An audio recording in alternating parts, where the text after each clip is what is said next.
Los lactobacilos, que aquellos que son de generación Z para acá, de los 80s, un poquito antes y después, me entenderán que las mamás tenían en la casa a estos microorganismos que eran los que producían esta bebida láctea, que eran los búlgaros, ¿no? Y que era una cosa así de tradición como familiar, porque la mamá le regalaba a la tía, a la prima, le regalaba un poquito y ponía uno en leche y se reproducían increíblemente. Luego ya uno no sabía ni qué hacer con tanto microorganismo de estos, ¿no? Pero bueno, de ahí viene el origen, ¿no? Y es que resulta que los lactobacilos tienen propiedades infinitas, importantísimas. ¿Por qué? Porque una buena digestión depende también de una buena microflora intestinal. Los lactobacilos son aquellas bacterias que forman parte de la microbiota. La microbiota es el término que se le ha dado a todo el conjunto de bacterias que han colonizado el intestino y que tienen un peso específico. Más o menos se estima que hay como alrededor de billones de bacterias en el colon, en el intestino en general, y que tienen un peso cercano a los 2 kilos. Imagínense, 2 kilos de bacterias. Son increíblemente abundantes. Y además, ¿qué hacen estas bacterias? Bueno, pues resulta que estas bacterias, que son de varios tipos y que para fines prácticos les he llamado lactobacilos, pero hay una cantidad de cepas y de especies muy importantes, como cuáles, como el Lactobacillus rhamnosus, el Lactobacillus GG, el Lactobacillus casei shirota, el Lactobacilo, bueno, hay como, no sé, me atrevo a decir, como 20 o 30 especies de lactobacilos que son comensales, que son simbióticos, que nos ayudan a tener varios procesos, a la digestión y a tener otros efectos terapéuticos que ahorita les voy a comentar, y que evitan el crecimiento bacteriano de bacterias que son agresivas, de bacterias que son dañinas para el ser humano, ¿sí? Y que principalmente incluye Clostridium y otro tipo de bacteroides, que son bacterias malas, bacterias que dañan las paredes del intestino, que lo irritan, que pueden generar sangrados o microsangrados, que evitan la absorción, que inflaman, que dematizan las paredes y entonces evitan la microabsorción de nutrientes. Entonces son bacterias malas. Ahora resulta que hay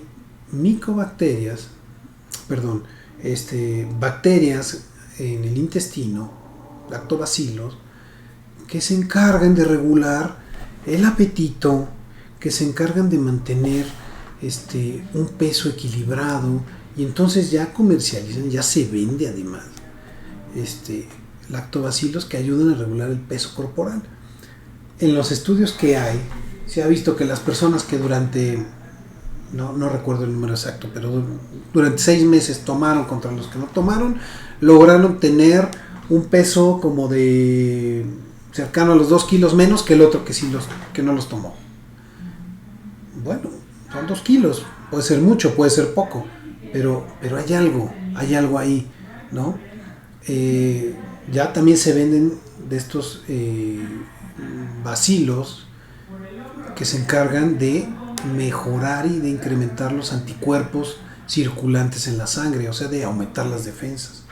Ya hay lactobacilos que se encargan de, en periodos de diarreas agudas, de mejorar rápidamente el proceso inflamatorio para que el intestino se recupere mucho más rápido.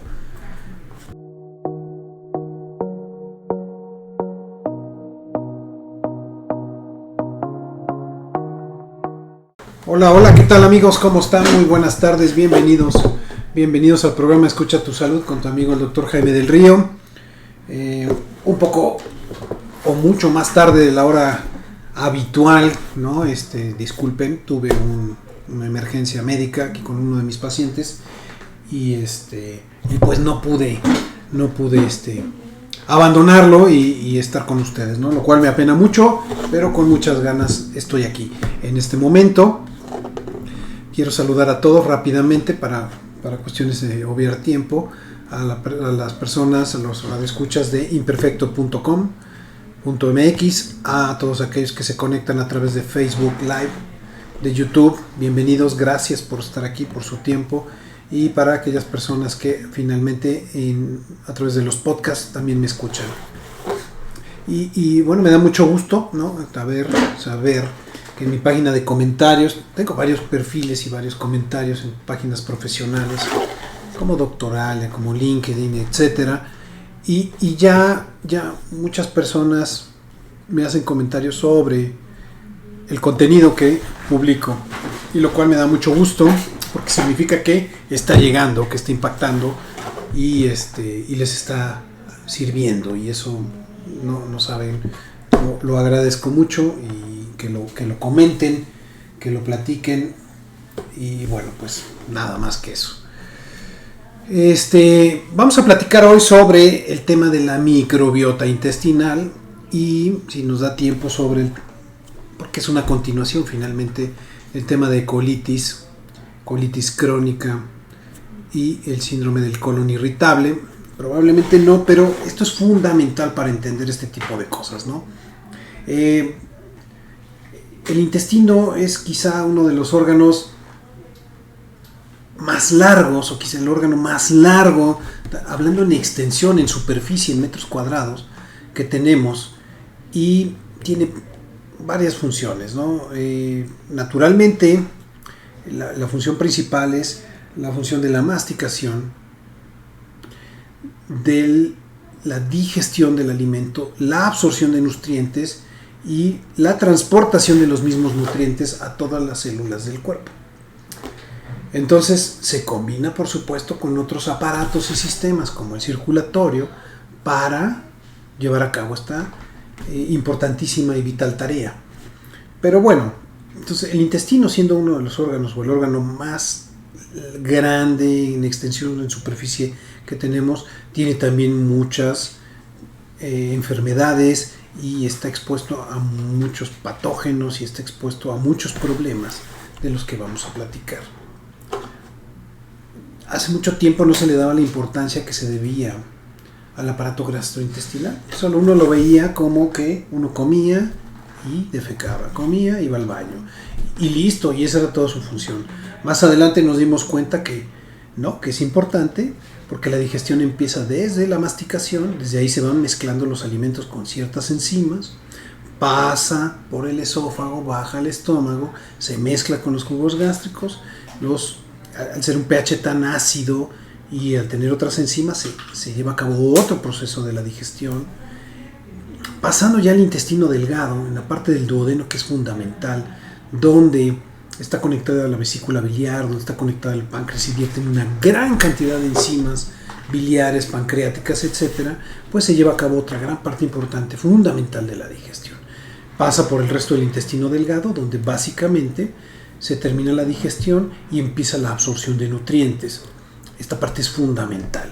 El intestino delgado es fundamental para terminar la digestión y la absorción de todos los nutrientes, y la transportación por las arterias mesentéricas, las arterias que están en el intestino, que son vitales para llevar todos los nutrientes a la sangre, al corriente circulatorio, y para dar paso a lo que es el colon. Y el colon, donde finalmente se va a llevar a cabo sobre todo los procesos de absorción de agua, de líquidos, la formación de las heces fecales y el transporte, pues, de este material para posteriormente eliminarlo.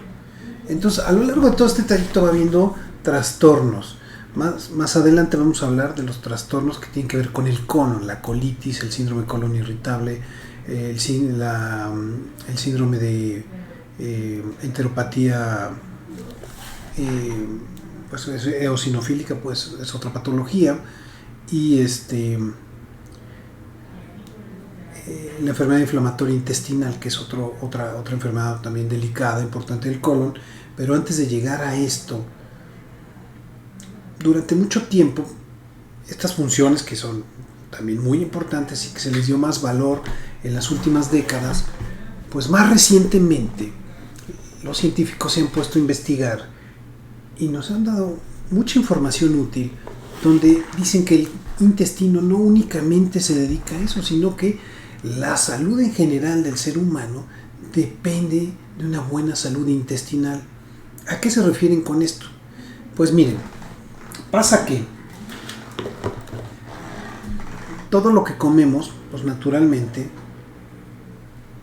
es como nos desarrollamos. O sea, si comemos bien, pues crecemos sanos, fuertes, crecemos, etcétera. Si comemos una buena ingesta de proteínas, bueno, mayor masa muscular. Si tomamos suficientes líquidos, pues también se ve reflejado una buena salud renal, etcétera. Pero también nos dimos cuenta que hay cierto tipo de vitaminas, como la vitamina K, que el ser humano es incapaz de producirla y únicamente requiere que en un sustrato cierto tipo de bacterias le hagan el trabajo al ser humano para que absorba este tipo de vitamina, por ejemplo. Entonces, aquí hay una franca participación o correlación o cooperación entre unas bacterias simbiontes, bacterias que están dentro del intestino, particularmente en el colon, y el ser humano. No nos hacemos daño, yo no las ataco, ellas no me hacen daño, no me generan un mal, al contrario, me damos beneficios mutuos. Esto es una bacteria simbionte, el beneficio mutuo. Y esto se debe a que el ser humano por sí solo sería incapaz con sus enzimas de desenvolver, ¿no?, este tipo de vitaminas para poderlas absorber, y eso lo hacen las bacterias. ¿Y las bacterias qué reciben a cambio de nosotros? Pues un sustento, una casa, un lugar donde vivir, alimento, comida, humedad, temperatura adecuada, protección, etc. Entonces ellas crecen a gusto y nosotros también. Más adelante se pusieron de moda, desde hace ya muchos años, incluso algunas compañías, con la llegada de los lactobacilos, con la llegada también de estos microorganismos que se llamaban los búlgaros, que también mucha gente tiene o tenía en su casa, y hacía una bebida láctea fermentada, llena de bacterias también, bacterias lactobacilos, ¿no? Ya saqué el término de los lactobacilos, lo van a identificar porque los lactobacilos se han puesto de moda en los últimos 10 años. Y ahorita vamos a ver por qué. Los lactobacilos, que aquellos que son de generación Z para acá, de los 80s, un poquito antes y después, me entenderán que las mamás tenían en la casa a estos microorganismos que eran los que producían esta bebida láctea, que eran los búlgaros, ¿no? y que era una cosa así de tradición como familiar, porque la mamá le regalaba a la tía, a la prima, le regalaba un poquito y ponía uno en leche y se reproducían increíblemente. Luego ya uno no sabía ni qué hacer con tanto microorganismo de estos, ¿no? Pero bueno, de ahí viene el origen, ¿no? Y es que resulta que los lactobacilos tienen propiedades infinitas, importantísimas. ¿Por qué? Porque una buena digestión depende también de una buena microflora intestinal. Los lactobacilos son aquellas bacterias que forman parte de la microbiota. La microbiota es el término que se le ha dado a todo el conjunto de bacterias que han colonizado el intestino y que tienen un peso específico. Más o menos se estima que hay como alrededor de billones de bacterias en el colon, en el intestino en general, y que tienen un peso cercano a los 2 kilos. Imagínense, 2 kilos de bacterias. Son increíblemente abundantes. Y además, ¿qué hacen estas bacterias? Bueno, pues resulta que estas bacterias, que son de varios tipos y que para fines prácticos les he llamado lactobacilos, pero hay una cantidad de cepas y de especies muy importantes, como cuáles, como el Lactobacillus rhamnosus, el Lactobacillus GG, el Lactobacillus casei shirota, el Lactobacilo, bueno, hay como, no sé, me atrevo a decir, como 20 o 30 especies de lactobacilos que son comensales, que son simbióticos, que nos ayudan a tener varios procesos, a la digestión y a tener otros efectos terapéuticos que ahorita les voy a comentar, y que evitan el crecimiento bacteriano de bacterias que son agresivas, de bacterias que son dañinas para el ser humano, ¿sí? Y que principalmente incluye Clostridium y otro tipo de bacteroides, que son bacterias malas, bacterias que dañan las paredes del intestino, que lo irritan, que pueden generar sangrados o microsangrados, que evitan la absorción, que inflaman, que dematizan las paredes y entonces evitan la microabsorción de nutrientes. Entonces son bacterias malas. Pues resulta, y esto es de lo más nuevo, que se ha visto que todo lo que pasa en este microambiente dentro del intestino tiene repercusiones en todos los aparatos del ser humano.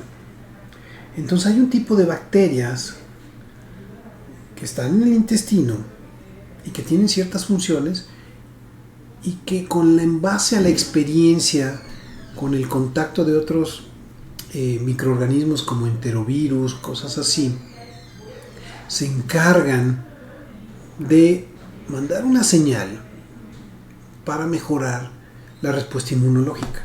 O sea, es decir, yo me enfermo del intestino, me da diarrea, me encuentro con varios bichos, virus, bacterias, parásitos, etcétera, pero aparte de las defensas que yo tengo de manera habitual, que ya conocemos, para defendernos de todo esto, las bacterias que están ahí, estas bacterias que forman parte de la microbiota de la flora comensal, pues resulta que también me ayudan para estimular a mi sistema inmunológico y a producir mejores anticuerpos, a activar otras células y a tener mejores posiciones de defensa contra estos. Otro tipo de bacterias también se encarga de mandar esta experiencia, estas señales de otro tipo de padecimientos y de lo que estoy comiendo y que se expresa a nivel sanguíneo, a nivel pulmonar, a nivel en vías digestivas, prácticamente en todo, a nivel genitourinario. Entonces es como muy curioso cómo los mismos productos, cómo se dieron cuenta los investigadores que estas bacterias que estaban aquí en el intestino eran capaces de comunicarse con la periferia, digamos. Estaban aquí en el intestino y cómo se comunican con todos los órganos del exterior. Pues resulta que empezaron a medir una serie de productos celulares, ¿sí?, que estaban mayormente concentrados en el intestino, pero que los encontraron en varios tejidos. Entonces, ¿cómo se explicaban ellos que llegaba esta información, estos productos, a estos sitios? Y precisamente es esto que resulta que encontraban micropartículas o pequeñas cantidades de estos productos bacterianos en los pulmones, en los riñones, a nivel cerebral, etc. Entonces dijeron, bueno, pues resulta que un buen equilibrio gastrointestinal se traduce en una buena salud integral. ¿Y qué está pasando ahora? Hay campañas y una guerra increíble entre compañías por vender lactobacilos. Los lactobacilos, cuando se empezaron a comercializar, prácticamente eran un regalo. O sea, costaban, no sé, voy a poner precios así que a lo mejor no están actualizados, pero costaban 30 pesos, 40 pesos, 50 pesos, un mes de tratamiento por 80, no sé, algo así. Era algo muy accesible, era algo que además nadie pelaba. En el mejor de los casos, ya se empezaba a manejar también esta información de que cuando uno utilizaba un antibiótico y barría o mataba la flora comensal, la flora buena, pues para evitar el crecimiento de bacterias malas, de estos Clostridium, de estos patógenos, de estos bacteroides, pues entonces le recomendaba uno al paciente que tomara lactobacilos para contrarrestar ese efecto, ¿no? Y ese es tan solo uno de los usos, ¿no?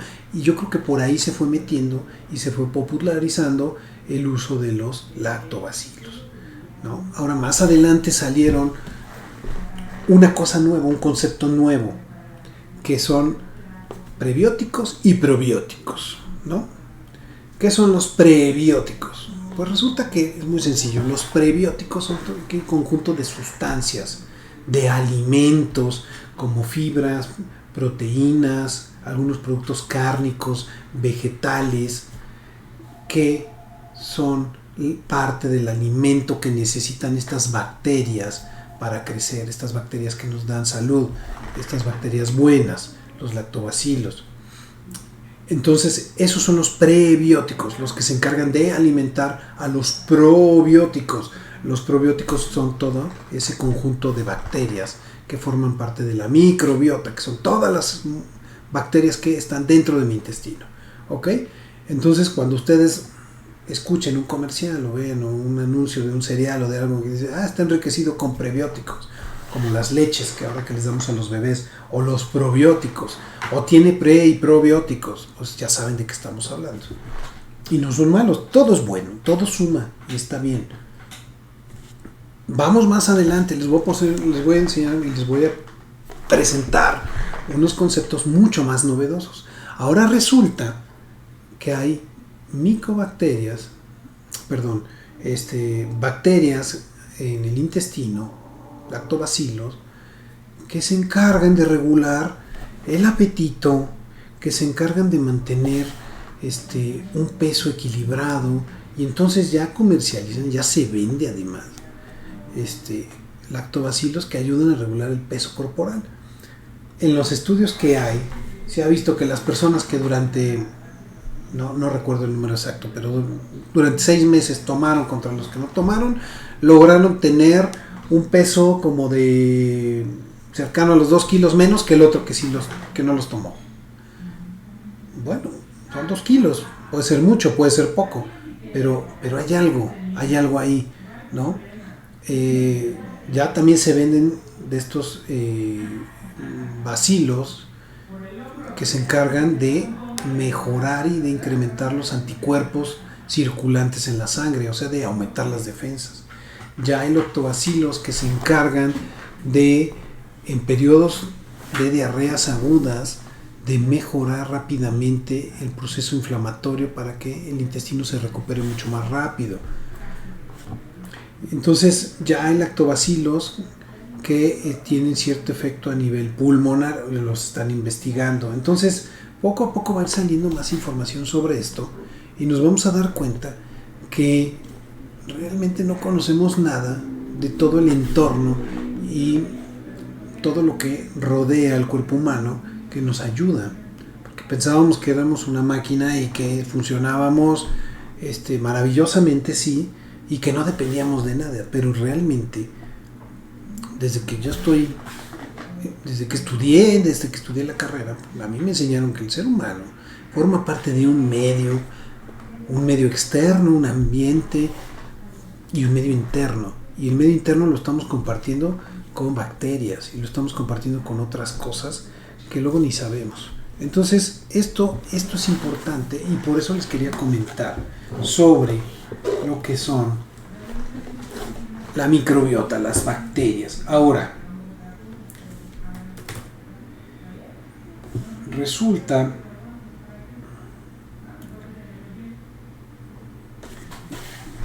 les decía hace rato que estas bacterias son capaces de transmitir información genética también, que puede generar cambios celulares para, por ejemplo, ser más resistente a una bacteria, a un virus, presentar mejor absorción de nutrientes. O sea, son cosas importantes.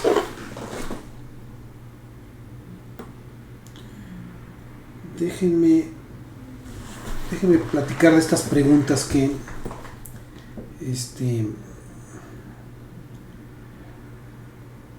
me acaban de mandar, ¿no? Dice: doctor, ¿la colitis y el intestino irritable es lo mismo o cómo se diferencian? Gracias por apoyarnos, Olga. Me gustaría hablar largo de este tema.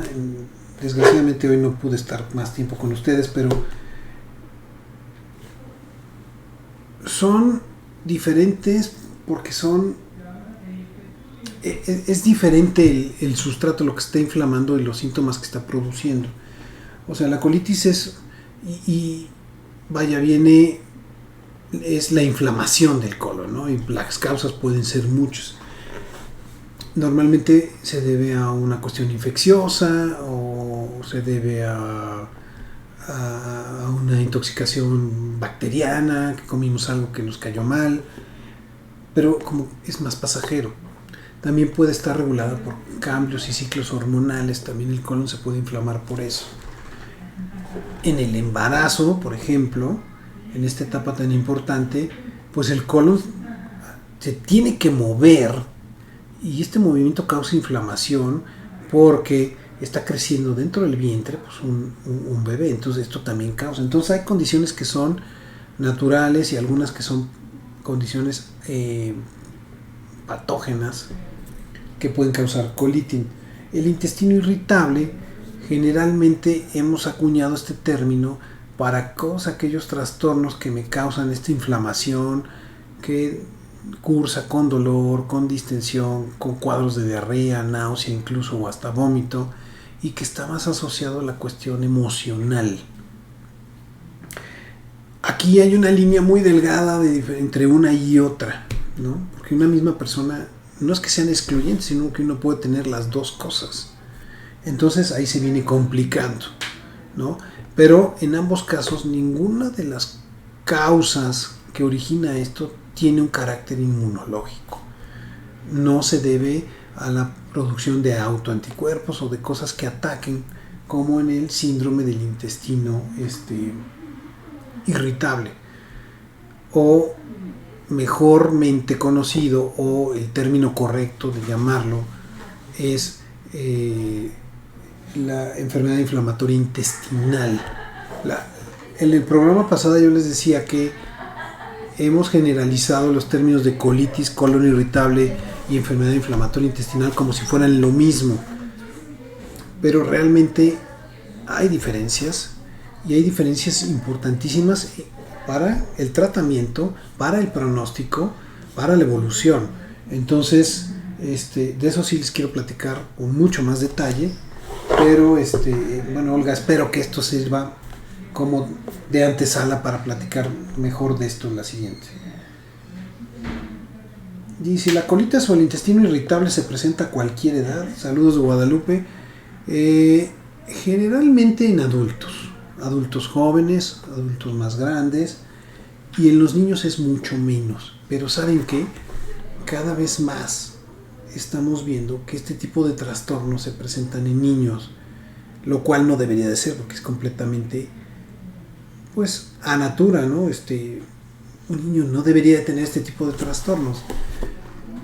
Y es que factores como la obesidad, factores como el sedentarismo, el tipo de alimentación, los alimentos congelados, precocidos, la falta de fibra en la dieta, de vegetales, de proteínas, todo esto altera nuestra microbiota, nuestras bacterias, la flora bacteriana normal, comensal, y tenemos este tipo de problemas. Hay y se utilizan como parte del tratamiento para todas estas enfermedades lactobacilos, que se van a encargar de tener un efecto antiinflamatorio, de tener un efecto antimicrobiano también, de bacterias que inflaman. Fíjense bien, les voy a dar un dato muy muy curioso. Resulta que las bacterias que son Clostridium, que son bacteroides, que son bacterias malas, el sustrato de estas es la grasa, ¿sí? Mientras que en las bacterias buenas, pues el sustrato son las frutas, las verduras, la fibra, las proteínas de la carne, el huevo, etc. Y entonces, ¿qué creen? Cada que se alimenta una bacteria de este tipo, una bacteria mala, al digerir la grasa va a producir gases e inflamación, ¿sí? Va a producir butarato, que es un gas, ¿no? Y el colon va a estar así inflamado y va a estar irritable, porque además va a causar irritación de la pared intestinal, la producción de estos gases y la digestión de estas grasas, de estos ácidos grasos, finalmente, que también son parte del producto que se desecha de la digestión de las grasas, los ácidos grasos. Entonces por eso se inflama el intestino.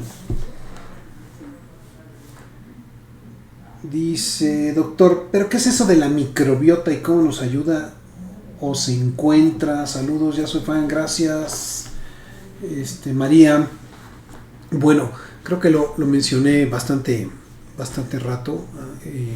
Espero que haya sido como muy claro. La microbiota es el conjunto de bacterias que están dentro del intestino, que son billones de bacterias que pesan como 2 kilos y que nos ayudan a la digestión, a tener buenos procesos celulares, a hacer, en una palabra, estar sanos. ¿Ok? Esa es la microbiota. Doctor, dice, vi en una de sus cápsulas de la intoxicación por bacterias que era peligroso y le comento que a mi hijo estaba chupando hace poco una batería y no vi ninguna consecuencia al principio, pero ahorita ya está llorando mucho. ¿Eso podría ser la causa? ¿Se lo podría llevar Mariana? Sí, Mariana, a ver, aquí esto es una cosa importante. O sea, el daño que produce una batería es súper importante atenderlo porque puede generar úlceras, puede generar un problema mayor, sobre todo cuando la batería se ingiere. Si tú estás completamente segura que no se tragó la batería, o sea, eso nos da un mar de calma, porque lo que hace la batería es que la batería tiene ácidos que están reaccionando y que eso genera pues la corriente eléctrica. Entonces cuando uno se las toma, se las come, se van al intestino, se pegan a una pared intestinal y la batería va a vertir estos ácidos, este material que está reaccionando sobre la pared del intestino.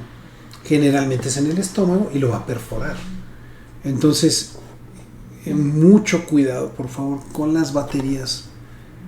No jueguen, no las dejen al alcance de los niños, chiquitas, grandotas. La otra cosa es que están con una batería de una pila, de un reloj, de una cosa así chiquita, se van a ahogar porque se va a ir a la vía respiratoria y entonces ahí pues todavía es mucho más drástico la atención, ¿no? Es urgente, ¿no? Pues María, por supuesto que sí, y si tienes duda de esto, entonces mejor acude a urgencias, ¿no? ¿Cómo se hace ahí? Pues bueno, lo primero que hay que hacer es tomar una radiografía y ver si hay o no hay, porque afortunadamente las baterías son radiopacas, es decir que salen en las radiografías como monedas, como otros objetos que tienen partes metálicas, ¿no? Dice, doctor, yo como y mi estómago se inflama, ¿eso sería que algo me falla? Gracias, ya lo sigo. Sonia, aquí por ejemplo, una alimentación que es rica en grasa, una alimentación con muchos condimentos, picante, con consumo de irritantes, puede generar una colitis, una inflamación. Cada que como me inflamo. Y yo creo que ese es uno de los ejemplos clásicos de un cuadro de colitis. Entonces hay que utilizar, primero cambiar hábitos, quitar todo esto que nos daña, las grasas, los irritantes, una dieta mucho más sana, más elemental durante varios meses y algunos medicamentos que se van a encargar de desinflamar el colon y mejorar la digestión. Dice Georgina, doctor, ¿cómo sabemos cuándo tenemos una microbiota sana? Gracias, me gusta mucho escucharlo. Gracias, Georgina. Pues, yo creo que una parte fundamental de esto es no tener ningún trastorno digestivo. ¿Esto cómo es? ¿Cómo puedo saber? Pues voy al baño diario, 1, 2 o hasta 3 veces al día. Hay gente que va 3 o más veces al día. No me cuesta trabajo evacuar. Las características de las heces son, no tienen grasa, no tienen nada, tienen la figura de una banana, o sea, no es explosiva en las evacuaciones, no son aguadas, no están bien formadas y tienen esta figura, ¿no? Entonces, en la manera en que estamos nosotros evacuando, nos damos cuenta de cómo estamos teniendo un proceso digestivo adecuado. ¿no? No hay inflamación en el colon, no me duele la digestión, no me da reflujo. Todas esas cosas son importantes, ¿no? Y de esa manera es muy sencillo si yo estoy bien o no estoy bien de lo que es el estómago. Dice, doctor, entonces las lombrices, ¿qué función tienen en el estómago? Y si existen o solo era cuento de las abuelas. Gracias, ya lo sigo, Patricia. Patricia, gracias. No debe haber lombrices en el estómago.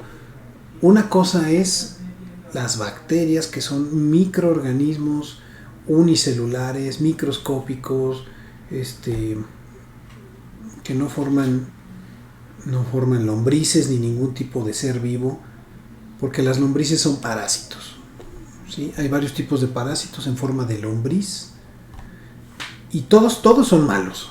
Todos nos roban nutrientes, todos disminuyen la absorción intestinal, nos causan irritación, inflamación, sangrados, etc. Entonces ninguna lombriz debe de estar en el estómago. Son todas patógenas, son parásitos todos. Y de lo que yo hablo son bacterias buenas, la flora intestinal de bacterias, ¿ok? Entonces, que no se confunda, por favor. Bueno, y les quiero comentar por último que me mandaron una nota aquí interesante. En otro país fue, resulta que, y que sí puede pasar, miren, pero aquí fue un descuido de la mamá. Hagan de cuenta, vamos a una cafetería, mi hijo y yo. Mi hijo es alérgico a la leche, yo no le puedo dar leche. ¿Por qué? Porque tiene una alergia muy fuerte. Cada que toma leche se enroncha, se hincha o le falta el aire. Y recientemente, pues,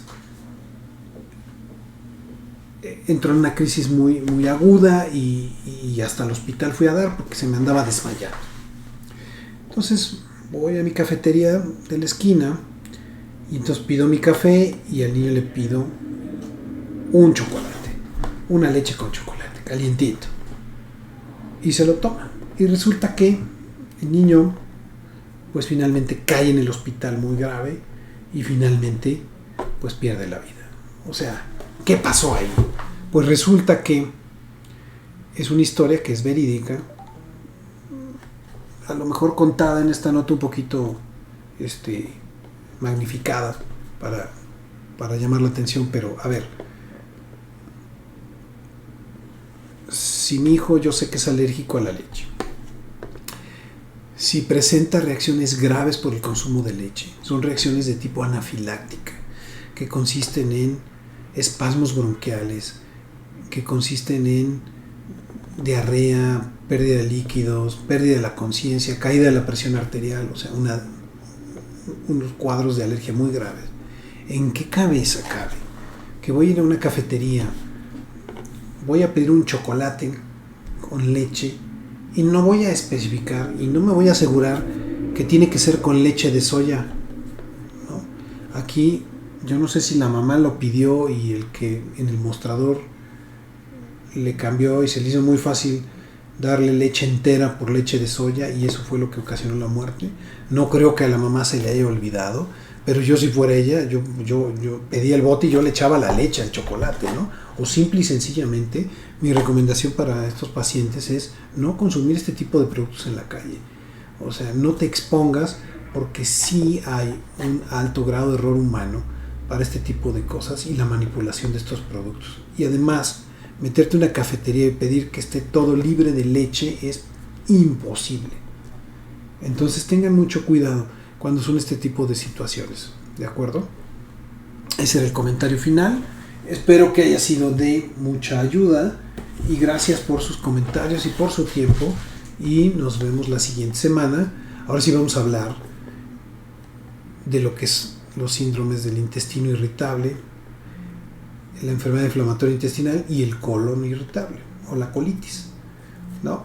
Nos vemos la siguiente semana y les deseo que estén muy bien y que sean felices el resto de la semana.